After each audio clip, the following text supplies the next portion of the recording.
காசு பணம் இல்லாதவன் ஏழை மகன்தான். அவன் காட்டோரமா ரோட்டோரமா படுத்து தூங்குறான்.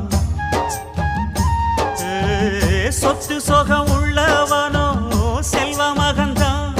அவன் பஞ்சு மெத்த போட்டிருந்தும் முழிச்சு ஏங்குறான். எது மற்ற பேர்களுக்கு ஏது கவலை?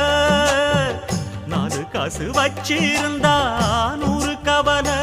இங்கு ஆசை வச்ச நெஞ்சுக்கெல்லாம் அமைதி இல்லையே. என்ன வேலை அது என்ன வேலை? மன நிம்மதிதான் இங்கு என்ன வேலை? எந்த கடை அது எந்த கடை? அத விக்கிறது இங்கு எந்த கடை? பணங்காசுதான் அள்ளி வீசிதான். அடடா அதுதான் கடையில் கிடைக்கா.